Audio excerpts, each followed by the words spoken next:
if you can't just build those relationships naturally, how do you network? That's weird. You're effectively paying for a network. You're paying to network because you can't do it the normal way.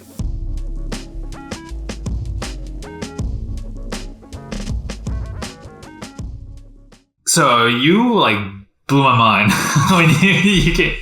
Okay, normally we have a more of like an open, like a cold open. That's a bit more just like we have decided ahead of time. But we were actually going to record today because it's my birthday weekend, and Lauren had something planned for me all weekend, and I wasn't to do anything after 12:30 p.m. And we usually record the podcast at 1. So the podcast was off. Like we weren't going to record. We had some in the backlog, and that's totally fine. And then Lauren was basically like, yeah, you can't do anything after 12:30. So I was like, okay, fine, whatever. So I went to the bathroom. I was pooping. And she's like, are you done yet? And I was like, yeah, I'm almost. Then I came out, and she goes, okay. And then she like led me to my office, which is across the hallway from the bathroom in my basement. And I opened the door, and Cody is just sitting in my office. Surprise! I'm here. So I was like, oh, like I was shook. Like I don't think I've ever reacted that surprised before, because I'm not like a surprised person. Did you have any hints? Like, did you? No, I had no idea. Okay. And that's probably why I reacted that way. I was like, what? I was trying really hard. So yeah, well, first, this was Lauren's idea. She organized it, right? And she had mentioned it a while back. And so as this week came, and then, we're planning various things, and I'm like trying not to drop any sort of hints or info. And the only time it got weird was yesterday when you asked me what I was doing this morning. And I said, I have personal business to attend to. Because I couldn't lie. So it's true. I was driving here, and that was personal business. And yeah, so it's fun. I'm up north. Well, it's colder, so that part's not fun. But, being here is fun. And yeah, we get to do this together in person again. Yeah, it's... it was definitely a shock. Well, and Lauren goes, she's like, surprise, like you can record the podcast in person. And I was like, oh, good.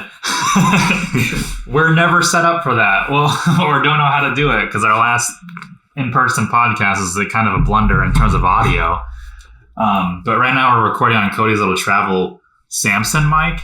Mm-hmm. But you gotta talk louder. You gotta get into the yellows. All right. We broke it. Well, that's because I clapped. Oh, okay. No, yeah. I'm talking louder now. I'm going to try to do this. Yeah. But yeah, this will be the mic that I bring to Japan too. So this is also a good test run to see how this will go for that. I don't know if we talked about that enough. So you're headed to Japan. Did we not say that? We might have mentioned it. I don't know if we mentioned timelines, or like that mine and Lauren's plans to come visit you are a little bit more solidified. Yeah. Okay, I'm going to Japan.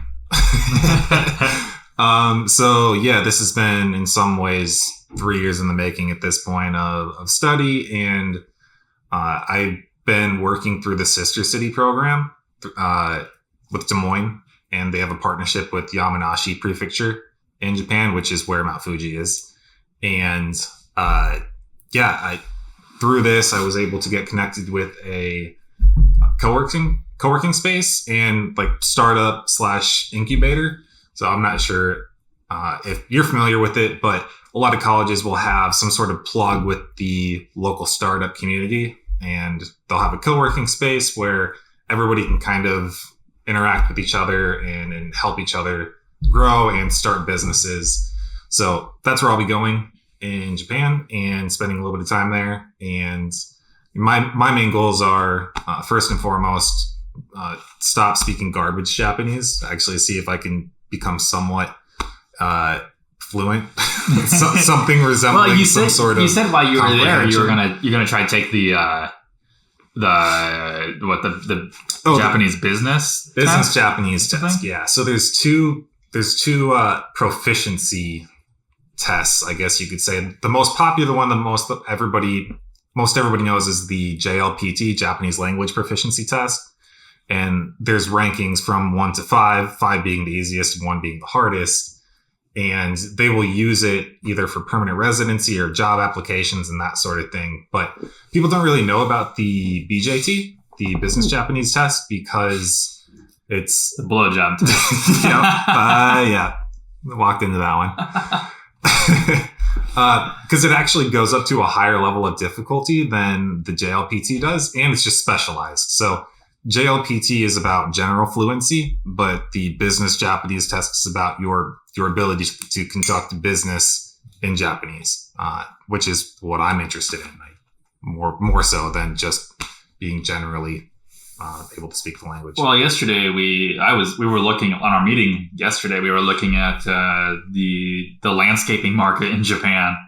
Yeah, and we found so we're part of the National Association of Professional Landscapers, which is short NALP, and we found the Japanese version, and everything in Japan digitally just sucks.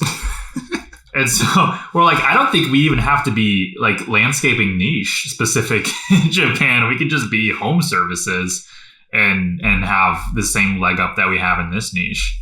Yeah, it's hard to describe. It's a different culture entirely, and they have a different internet culture. So we in the US, the internet feels like everything. It's just completely it's pop culture to the extreme. Everybody's involved. Everybody's in some shape or form doing something on social. But in Japan, it's just not as big yet. It's still growing, and they just use it differently. Mobile is huge. Everybody has phones, of course, but there's still a stigma, I guess, associated with the coders and the nerds on their desktop computers, sort of thing. So, but cool. Who knows? It's all changing. They don't look cool like us. So I figured there's this episode that we wanted to cover because we've been seeing it a lot in the online forums. And when I say online forums, I mean Facebook. Everybody wants to be part of a mastermind, some kind of group. And I know this sounds kind of weird because I'm an admin of the Google SEO Mastermind group, but the group has Mastermind. The group has in the name. It has Mastermind in it, but it's not a mastermind. It is just I need to talk to Skylar about it because I also feel like it's just kind of almost like an SEO thing. Everyone's searching for that or something. And then they get in there, and it's more of it's a group full of people who are asking the right questions and are asking legitimate questions versus I don't know how to get clients. I need to join a mastermind and pay $1,000 a month to learn how to do that.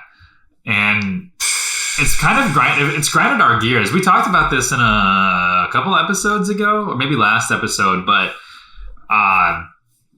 it's weird because we feel like we kind of have a leg up on the competition in our industry because Cody and I actually came from a big agency that had a lot of these practices and systems in place. And so we got to see firsthand why some of these things exist, but at the same time also see where they faulted on things where it could have been better. So when we started our agency, we knew exactly where we wanted to take it and what we wanted to prevent. But we've also learned things along the way as well. But, I think Cody and I both have this knack of figuring out or seeing problems in the future if we extrapolate a very minor issue. And one of those issues right now that I've kind of brought up is we don't line item out our ad spend with our management fee. And in our invoices. So Stripe can't tell the difference between a cost of goods sold and an actual profit line item. And we need to do that because eventually we're going to get big enough to where it's going to matter looking at our cost of goods sold line items in Stripe versus our profit, especially with a new way that we want to do our finances coming in. And then eventually codifying them for accounting purposes, but just very small, minor things that when you start to get to that bigger place, it's good you did it back then versus waiting until you're a $500,000 company or $1 million company plus, and a structural change is just absolutely chaotic.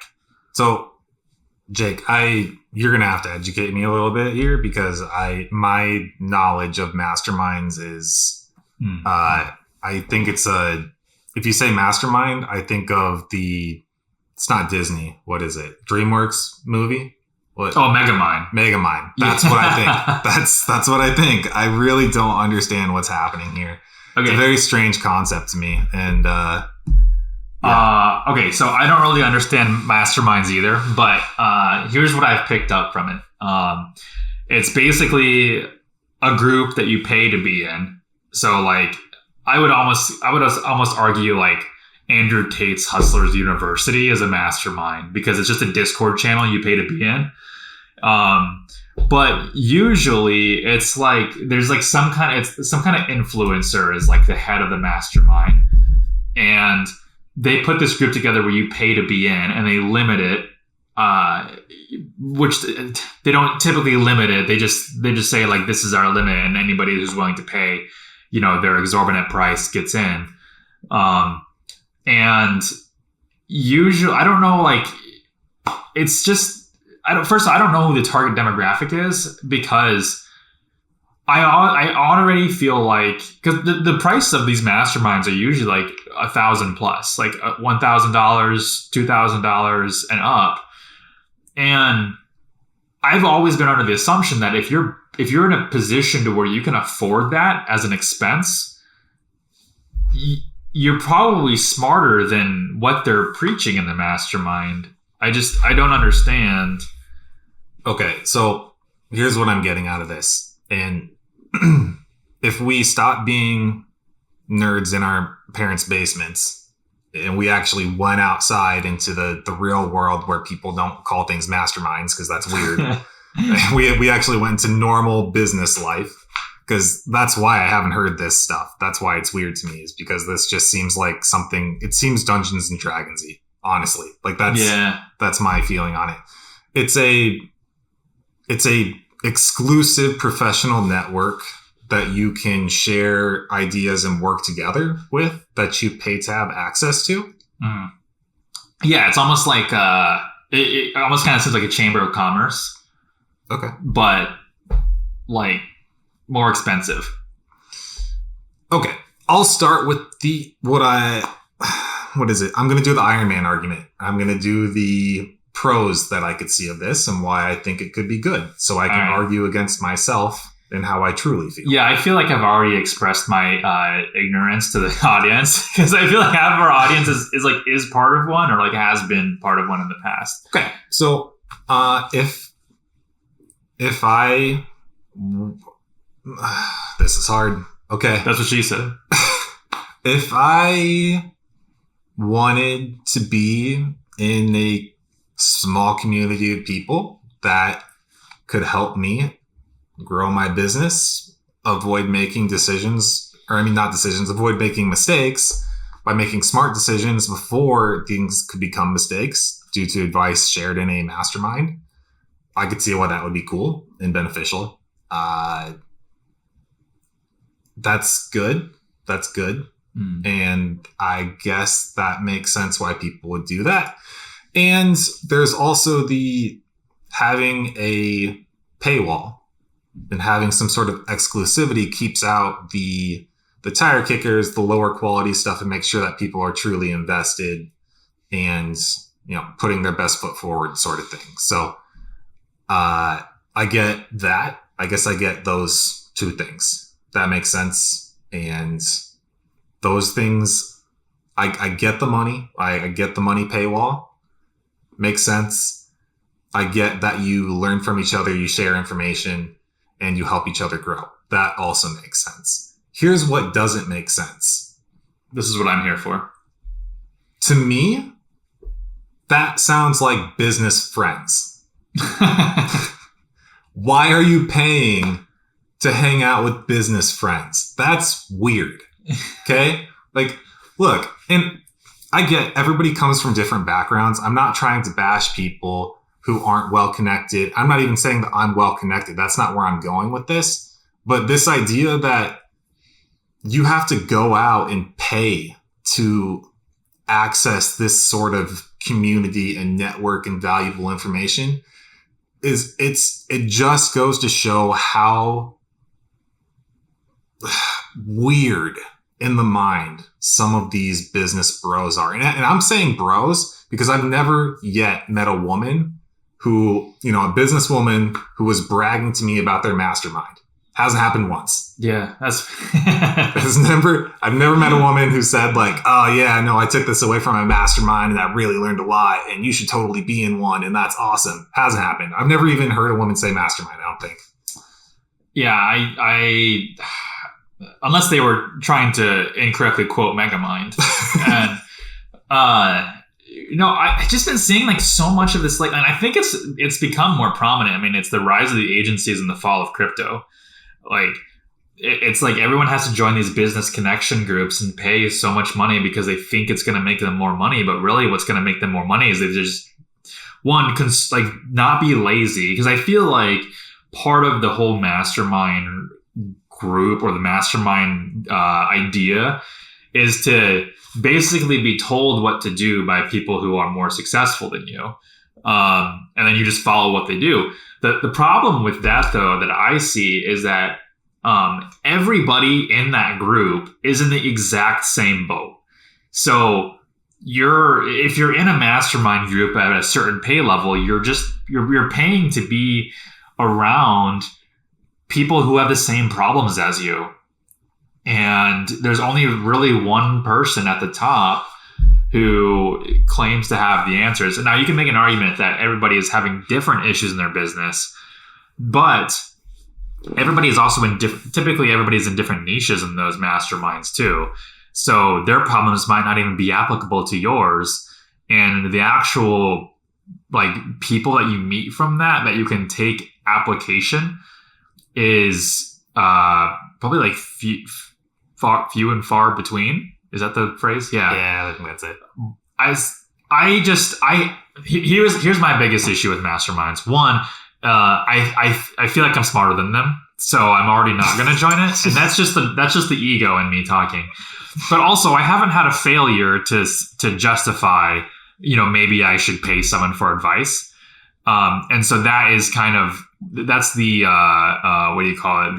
When you're born with like. When you're prodigy? No, that's definitely not what I was gonna say.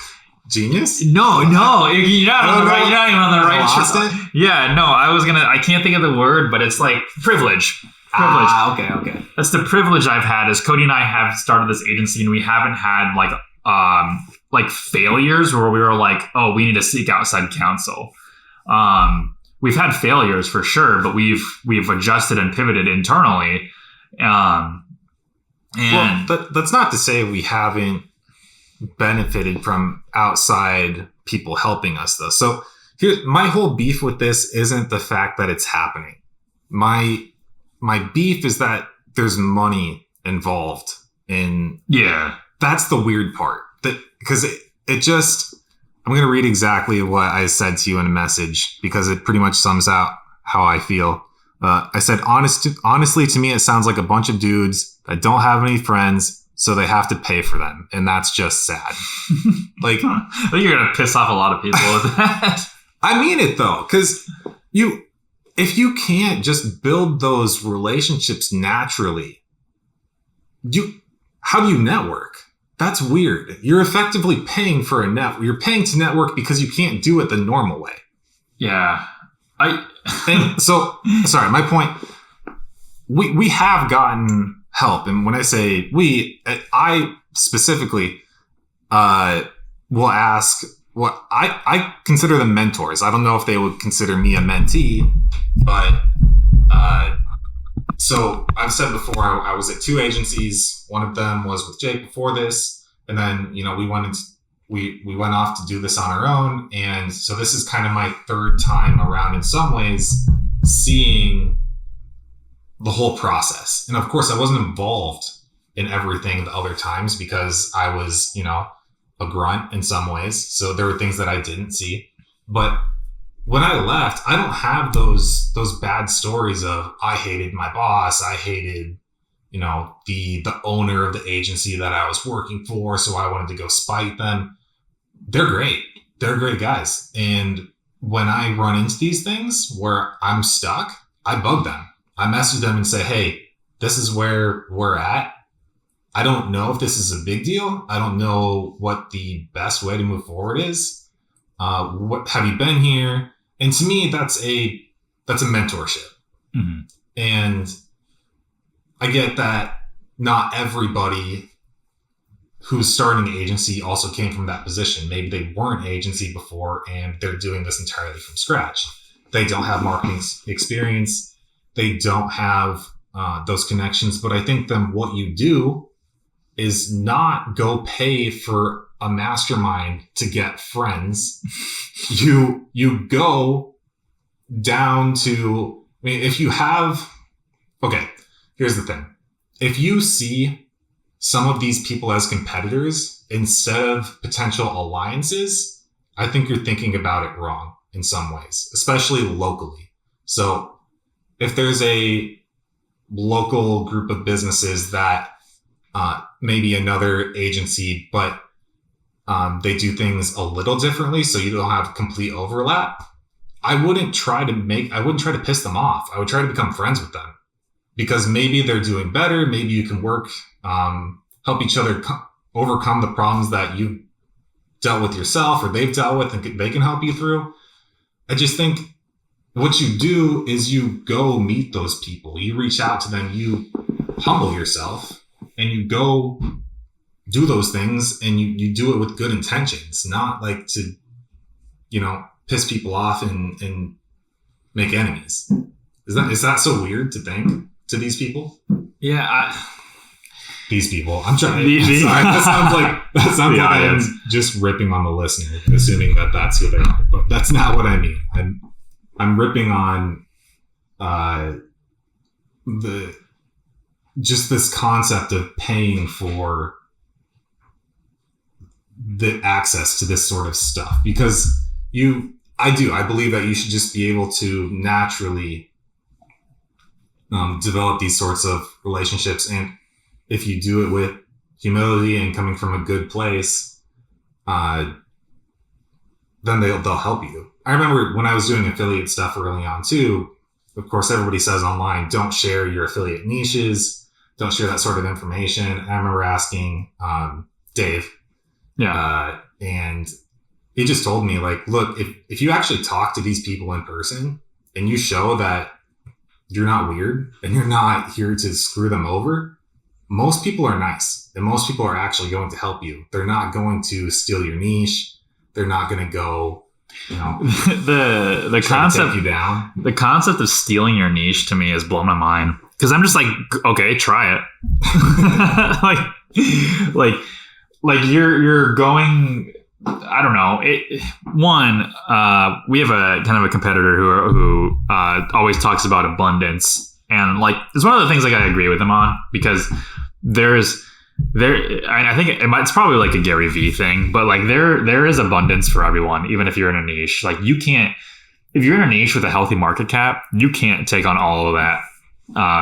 Your agency will never, and neither will theirs. So I like the market cap for the landscaping industry in the US is 175 billion or something like that. Like it's insane.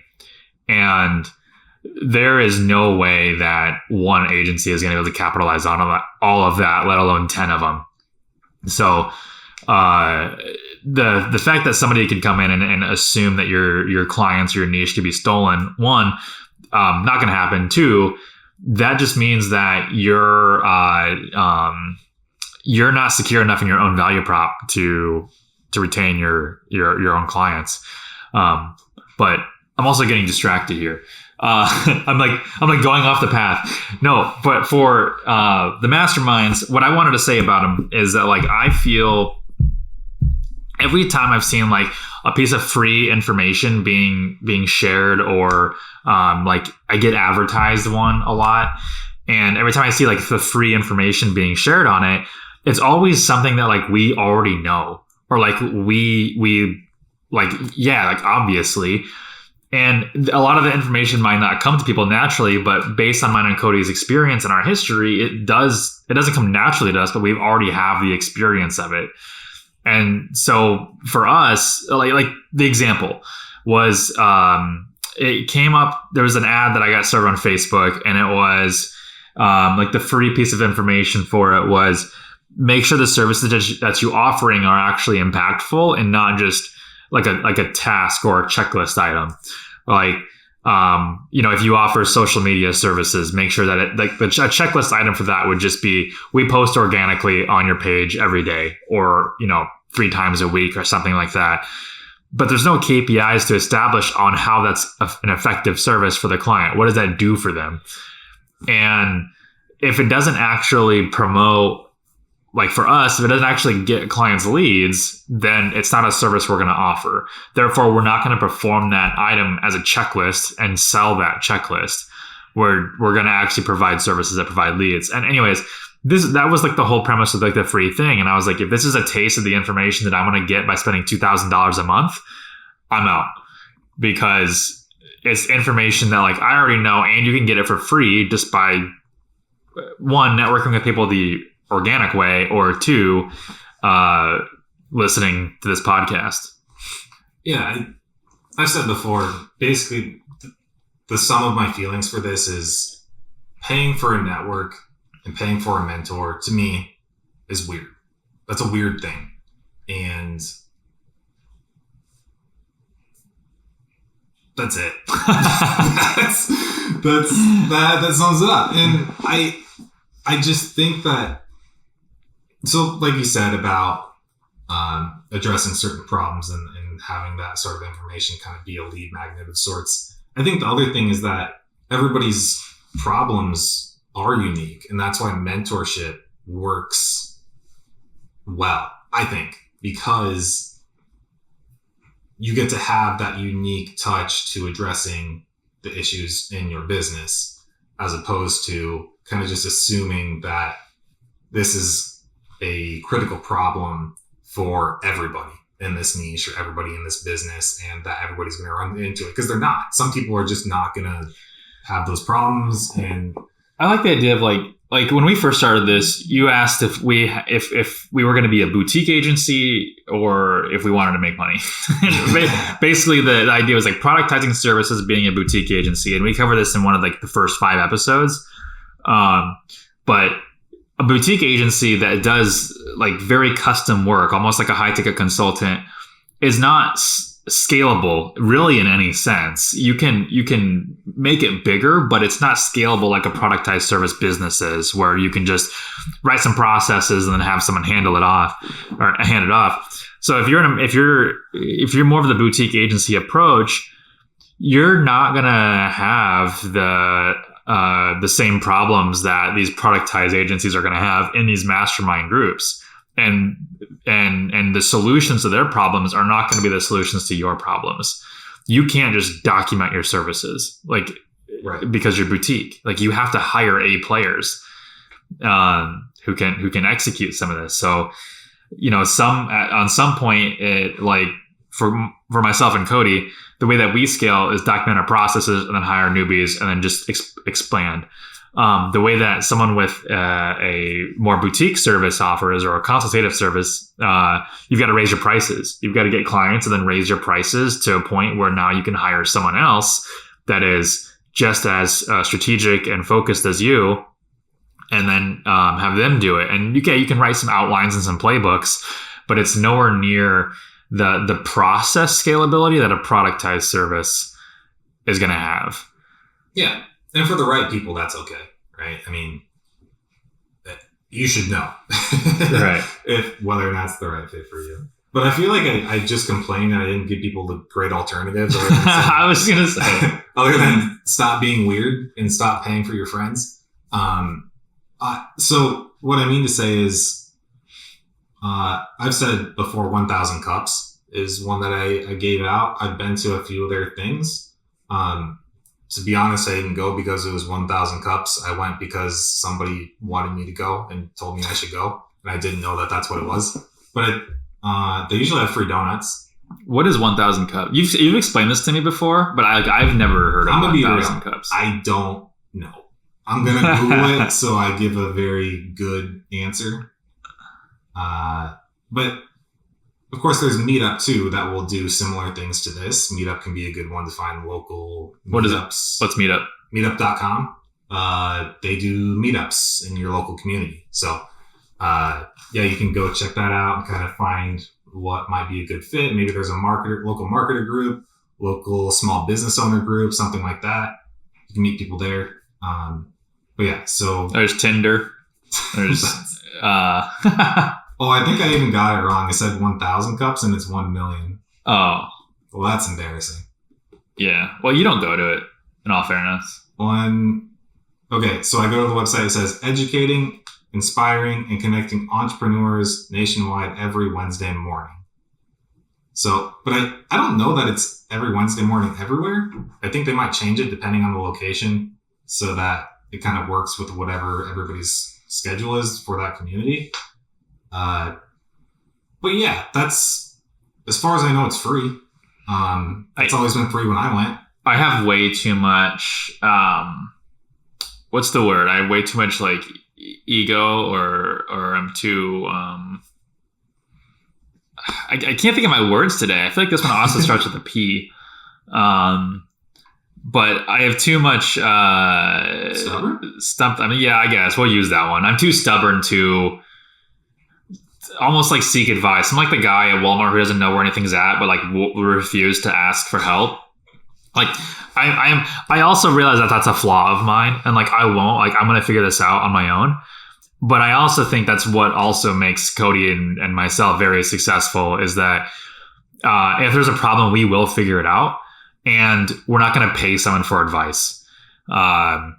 We will use our own network and figure it out, or we'll just buckle up and just like learn hardcore. Like I'm overpaying for developers to do like simple like CSS and JavaScript stuff. Like I started teaching myself CSS and we built a custom website recently, and there's a ton of CSS on it that I did from hand, just because I learned it over the course of like 3 months. And it isn't fun, but I also think like because Cody and I are willing to do that for literally everything, whether it's actual coding or whether it's for like figuring out how to do certain tax things, or like you just dove into figuring out which credit card is the best for ad spend because Google Ads doesn't want to give us permissions, or not permissions, but they don't want to give us the privilege of being invoiced for our ad spend. And the reason you have to spend $10,000 a month in ad spend, which we do. It's not for invoice billing. Well, no, you do. You have to hit the 10K a month. But the problem for us is that we need to have one child account spending more than 5K a month. Which we don't. The problem is we have lots of accounts that are, up to even 4K. Yeah, but not so, 5. So I reached out. I tried to reach out to them early, and I told them, "Hey guys, we're seeing some big growth here. It would be very cool to get on invoice billing early. I know we technically don't meet that requirement, but I'm wondering if you can make an exception." So that didn't work. But so I just told them, do you want us to spend? Do you want us to get to a point where we're spending, 100K a month on cards and not being invoiced? Because that's a situation that could very realistically happen for a business if we're not able to do that sort of thing. So I think that's important for a lot of people to know, especially if they're focusing on Google Ads. But it doesn't even have to be just Google Ads. Yeah, and if you're paying for the ad spend, because this is a big topic too that we can cover at a different time. But like a lot of people will have the client's card on file for their own ad account and build the ad account for them, which we don't do. We own the ad account because that's how we're successful with data, which is another thing we should talk about, because some people are telling me or saying to other people that it's like, it's a red flag if the agency owns the ad account. So remember that one guy reached out to our technically competitor, was trying to take a client of ours, and said that it was a red flag that we own the ad account, which is not, because they have access to the ad account and they can literally copy everything they want. We just want to retain ownership after it ends so we can reference it. And we're like totally upfront with our clients about that. But I've always been a very strong proponent of owning the ad account and also having your own billing on it and not the client's, for control purposes. Yeah. I mean, if people want us to talk about that and kind of our approach to it, let us know. It can be pretty monstrous. So I'll probably not go down that rabbit hole, but I do want to kind of at least wrap up telling people where they can not buy friends. So again, meet up, 1 million cups. I thought it was 1,000. It's 1 million. And then just look locally. What is your local business community like? Do you have a chamber of commerce? Well, I think you have to pay for the chamber of commerce. Yeah, but it's like $100 a year. Like, it's not okay. Or it depends on where you're at. And then you usually get some sort of benefit by doing. Well, yeah, you get a backlink to your site. This is cool.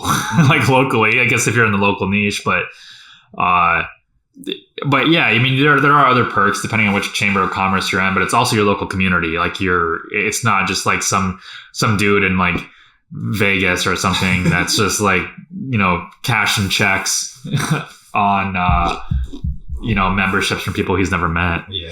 The last one I wrote down, I know zero about it. I just know that Mark has said it before, so I'm going to say it's the Young Presidents Association.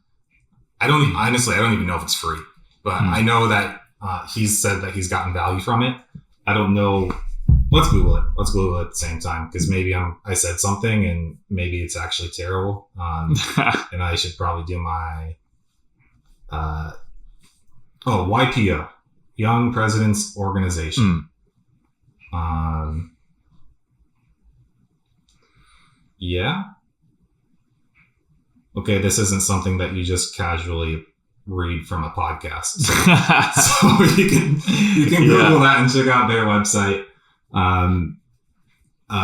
Basically, somebody I would consider a mentor endorses it. So I would assume good things. Yeah. But just don't pay for your friends. Don't pay for. I mean, people reach out to me for free, and you can reach out to us for free, and granted, we're just personalities over a podcast, and not like actually your friend, but we're willing to give you free advice if you reach out via email or through the actual website. But we are humans, right? Like that's something that I think when they get into this guru thing is they start lifting these people up into to making them something that they're not. And it's very strange. And I just find it very weird and uncomfortable because if you message us, Jake responds a lot. Yeah. I'll be honest. I ignore people, but I ignore when they're weird. So why don't you respond then? I'm just kidding. No. Cody does respond. So he's been really busy lately. I know we had one guy reach out to us on LinkedIn. What was his name? Let's give him a shout out. It was TJ. TJ reached out to us on LinkedIn, and I basically was the only person in that conversation. But I saw the ellipses come up at one time. You started typing, and it was at the very end, and then you just didn't. Yeah. So I started writing, and then I looked at everything Jake said, and then I just thought, "Yep, looks good." That's what I meant. That's what I would have said. So I have nothing to add here. I guess it would have been nice if I just said that, but that's generally how I feel is when I'm not needed. And I'm like, well, smooth sailing. But carry on. But there's another thing. This girl Pat reached out to us via email regarding some questions that she had for her unique situation. And the most recent one, I didn't want to answer because that was more like Cody's wheelhouse. I just let him deal with that. So I was like, hey, can you respond to Pat? Because I had been, and we both kind of been, and then he did, and then so it's a little bit of give and take. I'll respond to probably 90% of them, and the other 10%, maybe it's more Cody's wheelhouse. or I'm busy or something. And I just don't like things like sitting and lingering in my inbox forever. But eventually we do get to them, especially right now in the podcast where we have 2,000 listeners a month. But once we like, if we get higher, eventually like your questions aren't going to be probably as readily answered as more people start inquiring. But, you know, right now, you know, utilize your resources, and your resource is us and this podcast. You don't have to be paying for everything. Now, if you're listening to this 5 years in the future, who knows? Yeah, right now is maybe we're on a yacht. Yeah. We cashed out. Yeah. I've got 2.5 in Vanguard, and I'm living my best life. Scraping 80K off the top of that a year. Yeah. So that's pretty much all we had to say. This is just going to be like a 40-minute bitch fest on the on the mastermind stuff that I've been seeing, and I'm just kind of tired of it. But you know, at the end of the day, also, you know, what the hell do I know? I'm not part of one. Yeah.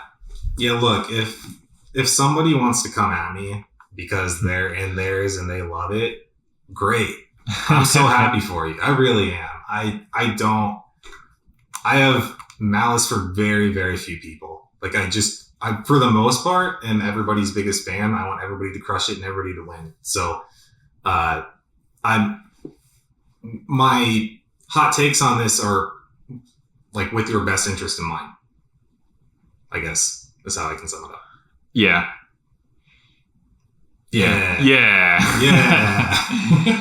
All right.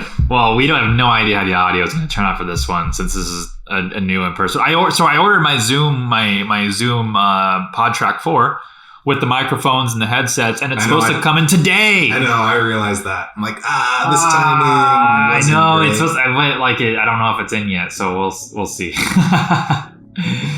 All right, everyone. Thanks for listening. See ya.